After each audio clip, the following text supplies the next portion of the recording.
Ya, pemirsa, terima kasih Anda masih bersama kami dan kita masih membahas mengenai upaya meningkatkan IKM di tahun 2015 bersama narasumber saya Ibu Eisaida. Beliau adalah Dirjen IKM Kementerian Perindustrian.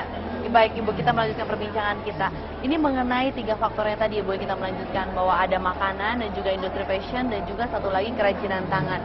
Sebenarnya apa sih yang mendorong, terutama dari industri fashion dulu, apa yang mendorong mereka ini semakin hari semakin banyak?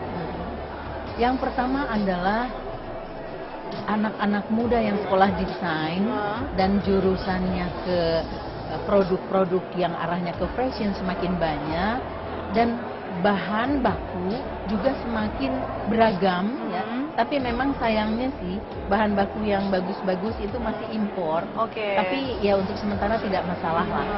Oleh karena itu perindustrian juga sedang menggali bahan baku lokal, katun lokal, terus sutra akan diangkat lagi.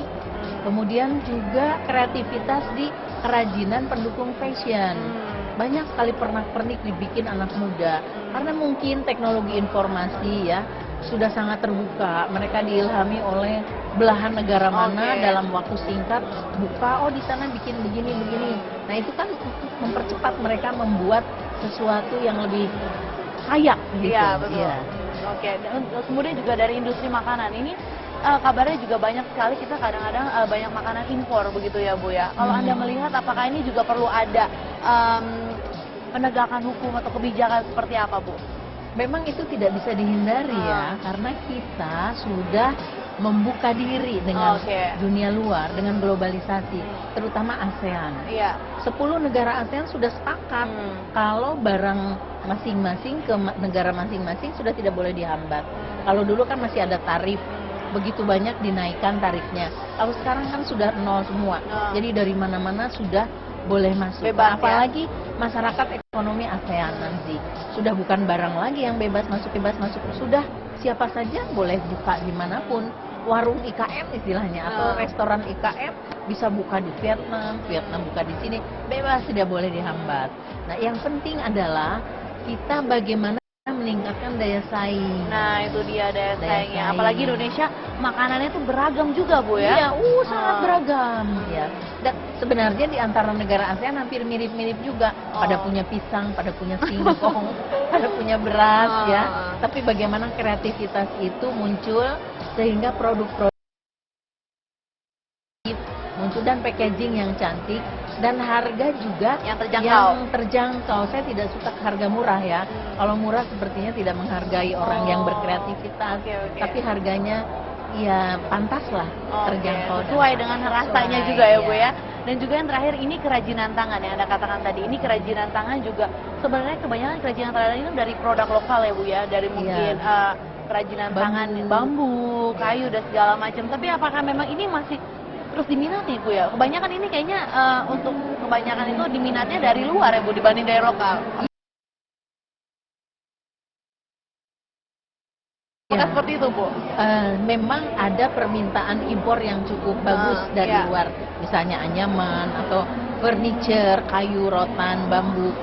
Tetapi sekarang ini ada pergerakan anak muda dari bambu. Nah kayak begitu. Kreatif sekali ya, Bu ya? Kreatif sekali. Oke, baik. Nah dari 3 faktor ini apa yang harus perlu dilakukan oleh pemerintah khususnya untuk mendukung supaya benar-benar ketiga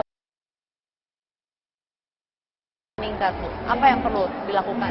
Pemerintah dalam hal ini perindustrian setidaknya 5 hal yang dilakukan.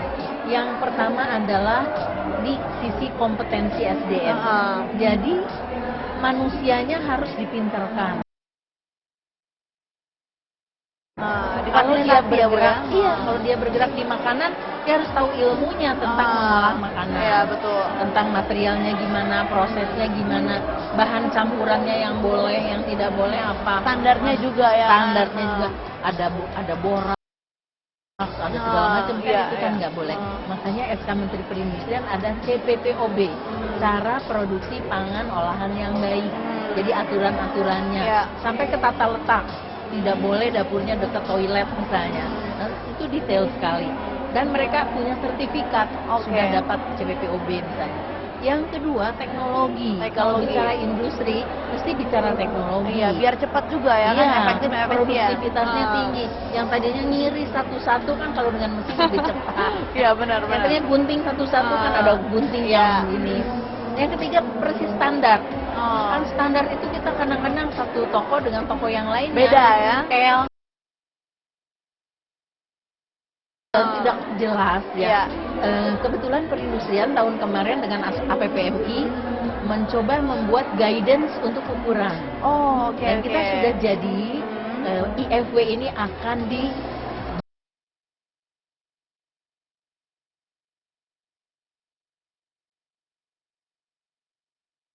dan ini tidak sederhana.